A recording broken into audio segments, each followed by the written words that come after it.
मौलाना की निकली 3 बीवियां, सभी थी एक दूसरे से अनजान। बीवियों से परेशान होकर की तीसरी शादी, गुमशुदगी का नाटक कर दिया चकमा। भारत में मौलवियों मौलानाओं की जमात एक ऐसी जमात है जो हमेशा हंसी और मजाक का पात्र बने रहते हैं। उनकी करतूतें ऐसी कि कोई भी ठहाके लगाकर हंस पड़े। कभी बीवियों से जुड़े किस्से तो कभी उनके उलूल जुलूल बयान। आज की स्पेशल स्टोरी में बात करेंगे एक और ऐसे ही दिलचस्प वाकये की जिसे जानकर आप भी हैरान रह जाएंगे और आपकी हंसी छूट जाएगी। नमस्कार, आप देख रहे हैं कैपिटल टीवी उत्तर प्रदेश की स्पेशल स्टोरी और मैं हूं आपके साथ रोहित कुमार। तो चलिए शुरू करते हैं।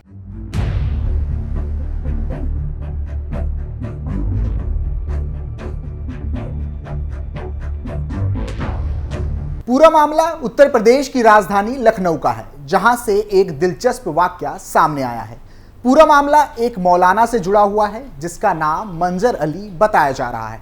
दरअसल मौलाना मंजर अली कई दिनों से गुमशुदा थे। उनकी 2 बीवियां उसे लगातार तलाश रही थी, लेकिन उसका कहीं कोई पता नहीं चल पा रहा था। दोनों परेशान थी। हारकर उसकी बीवियों ने मौलाना की गुमशुदगी की FIR थाने में दर्ज करा दी। फिर क्या था, इस दिलचस्प कहानी की शुरुआत यहीं से होती है।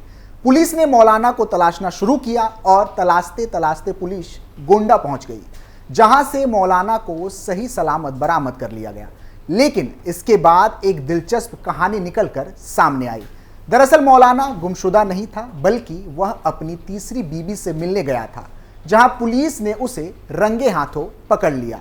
इसके बाद ही खुलासा हुआ कि मौलाना की 2 नहीं बल्कि 3 बीवियां हैं। जानकारी के अनुसार लखनऊ के सदातगंज की रहने वाली एक महिला ने 19 फरवरी को अपने पति मौलाना मंजर अली की गुमशुदगी की रिपोर्ट पुलिस के पास दर्ज कराई थी। महिला का कहना था कि उनके पति अचानक ही 16 फरवरी 2024 को घर से कहीं गायब हो गए हैं और लौटकर नहीं आए। पुलिस ने इसके बाद मौलाना की तलाश चालू कर दी। इतने में ही एक और महिला थाने पहुंची और मौलाना के बारे में पता लगाने लगी। दूसरी महिला ने भी यही दावा किया कि उसके पति मौलाना मंजर अली कई दिनों से गायब हैं और उनका कोई पता नहीं चल पा रहा है। पुलिस ने इसके बाद दोनों घटनाओं की समानताओं के बारे में जांच की। पुलिस जांच में सामने आया कि दोनों महिलाओं द्वारा जिस मंजर अली के गायब होने की बात की जा रही है वह एक ही आदमी है। उन्होंने 2 निकाह कर रखे हैं और इसकी जानकारी उनकी दोनों ही बीवियों को नहीं है। पुलिस ने इसके बाद मौलाना का फोन और उनकी अन्य जानकारियों के साथ उसकी तलाश शुरू कर दी। पुलिस की तलाश में एक और नया मोड़ तब सामने आया जब मौलाना मंजर अली को पुलिस ने सकुशल उत्तर प्रदेश के गोंडा से बरामद कर लिया। लेकिन तभी एक और खुलासा हुआ जो उसकी तीसरी बीवी को लेकर था।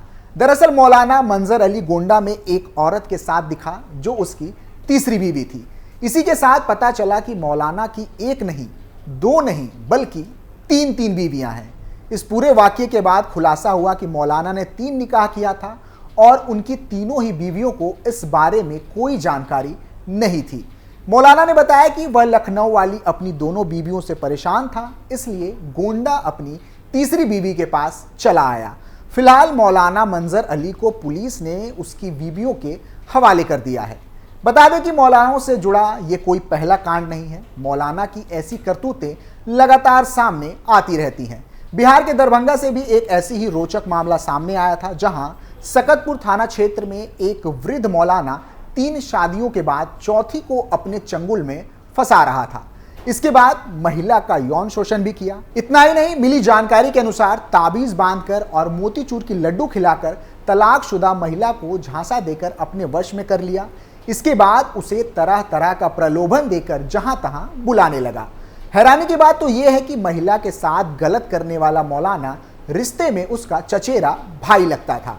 मौलाना ने शादी का वादा करके महिला को अपने जाल में फंसाया था और उसके बेटे को अपना नाम देने की शर्त पर उसके साथ दुष्कर्म करता था, जिसकी वजह से वो गर्भवती हो जाती है। लेकिन मौलाना मोहम्मद रुस्तम एक महिला कुरैशा खातून की मदद से पीड़िता को गर्भपात की दवा खिला देता है।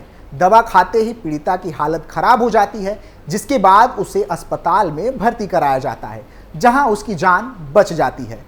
जिसके बाद ही पूरा मामला सामने आता है। जानकारी के लिए बता दें कि ये पूरी घटना साल 2022 के मई महीने की थी। इसके बाद पूरे मामले को लेकर पंचायत बुलाई गई, जिसमें आरोपित पर 12,000 रुपए का जुर्माना लगाया गया और वार्ड सदस्य ने पीड़िता को 4,000 और उसके पिता को 8,000 रुपए देकर मुंह बंद रखने की धमकी दी। इस फैसले को पीड़िता के परिवार वालों ने मानने से इनकार कर दिया था और महिला थाने में एफआईआर दर्ज कराई थी। जानकारी के लिए बता दें कि आरोपित मोहम्मद रुस्तम ने 3 शादियां की थी। बीच वाली पत्नी ने उसकी करतूत से तंग आकर उसे छोड़ दिया था। पहली वाली पत्नी अपने बच्चों के साथ गांव में रहती है। वहीं आरोपित मौलाना अपनी तीसरी पत्नी के साथ बनारस में रहता था, जहां आरोपित मौलाना ने अपनी सौतेली बेटी के साथ भी गलत हरकत की थी, जिसके बाद उसकी तीसरी पत्नी भी उससे अलग रहने लगी। बता दें कि मौलानाओं के किस्से यहीं खत्म नहीं होते। हाल ही में बीते साल यूपी के मेरठ से एक ऐसा ही चौंकाने वाला मामला सामने आया था, जहां मौलाना ने डीजे बजाने पर निकाह ना करवाने की धमकी दे डाली थी। उन्होंने अपने ऐलान को लेकर कहा था कि अगर किसी भी बारात में डीजे या साउंड नजर आया तो निकाह नहीं पढ़ाएंगे। यही नहीं, अगर इस ऐलान को किसी के द्वारा नहीं माना जाएगा तो उसके और परिवार वालों के जनाजे में शामिल नहीं होंगे। इस फरमान के बाद मुस्लिम समुदाय के कुछ लोगों ने मौलानाओं की जमकर तारीफ की। फरमान में शादी समारोह में गाजे बाजे, नाच गाने पर पाबंदी लगाई गई थी, जिसका फरमान अमेठी के मौलानाओं ने मिलकर जारी किया था। उनका कहना था कि इस्लाम में निकाह को आसान बनाया गया है, लेकिन लोग लाखों रुपए सिर्फ डीजे बजवाने में खर्च कर देते हैं। इस्लाम में नाच गान का कोई महत्व नहीं है, ये सरासर हराम है और गैर इस्लामी तरीका है। बता दें कि बारात में डीजे बजाने को लेकर पहले भी कई बार मौलानाओं ने निकाह पढ़ाने से इनकार कर दिया है। यूपी के ही कैराना में एक मौलाना ने बारात में डीजे को देखकर निकाह पढ़ाने से मना कर दिया था, जिसके बाद गांव के जिम्मेदार लोगों के आश्वासन पर निकाह पढ़ाया गया था। वहीं इस फतवे को लेकर युवाओं का अलग ही कहना है। इस फरमान को लेकर बीजेपी ने इस पर कई बार आपत्ति जताई है। भाजपा नेताओं का कहना है कि ये लोगों की आज़ादी के अधिकार का उल्लंघन है। वो अपनी शादी में क्या करना चाहते हैं, क्या नहीं, ये लोगों का निजी मामला है। इसमें हस्तक्षेप करने की किसी को ज़रूरत नहीं है।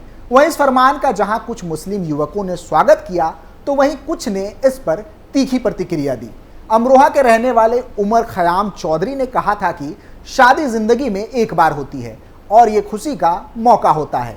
अगर इस मौके पर कोई थोड़ा बहुत डीजे पर नाच गाना कर लेगा तो इसमें क्या हर्ज है। मौलाना लोगों को सस्ती लोकप्रियता चाहिए, इसलिए वो ऐसे फरमान जारी करते रहते हैं। अगर उन्हें लोगों की इतनी ही फिक्र है तो पहले मुस्लिम समाज को दहेज की आग से निजात दिलाए।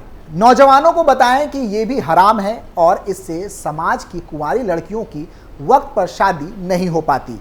युवक ने आगे कहा कि शादी में डीजे बजाना व्यक्तिगत राय है। अगर इस पर मौलानाओं ने कोई फतवा दिया है तो मेरे हिसाब से ये गलत है। वहीं तौसीफ आलम नामक युवक ने कहा कि बारात में डीजे बजाना किसी का निजी मामला है, मैं तो अपनी शादी में डीजे बजाऊंगा। वहीं अल्ताफ अली का कहना था कि मौलाना का फैसला बिल्कुल सही है। हालांकि इस पर लोगों को निकाह और जनाजे की नमाज ना पढ़ने की धमकी देने के बजाय मौलाना लोगों को समाज में बेदारी मुहिम चलानी चाहिए। हालांकि कुछ लोगों ने इस फैसले का स्वागत भी किया। ऑल इंडिया मुस्लिम जमात के नेशनल प्रेसिडेंट मौलाना शहाबुद्दीन बरेलवी ने इस फैसले का सपोर्ट करते हुए कहा था कि इस्लाम ने कभी भी इसका सपोर्ट नहीं किया है। उन्होंने आगे कहा था कि सभी लोगों को अपने आप डीजे से फासला कर लेना चाहिए। हालांकि बहुत सारे मुस्लिम युवा इस पूरे फैसले से इत्तेफाक नहीं रखते और इस प्रकार के फैसले का विरोध करते हैं। मुस्लिम समुदाय पर हमेशा से कट्टरपंथियों का दबदबा रहा है। ऐसे में कुछ लोग दबाव में आकर भी इस प्रकार के फैसले का समर्थन करते हैं। भारत में अब भी कई ऐसी घटनाएं हैं जो मौलानाओं के करतूतों को उजागर करने का काम करते हैं, लेकिन सबसे ज़्यादा ज़रूरी है ऐसे लोगों को खुद से पहचान पाना। फिलहाल के लिए इतना ही। आप देखते रहिए कैपिटल टीवी उत्तर प्रदेश। नमस्कार।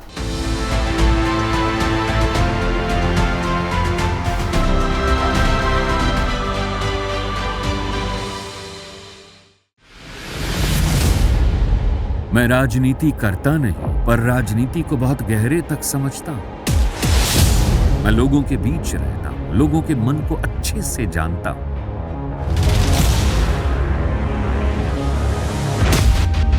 पब्लिक और पॉलिटिक्स की हर नब्ज को खूब पहचानता हूं।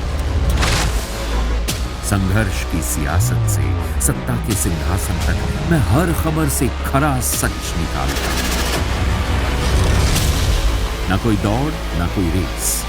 Capital B, Uttar Pradesh.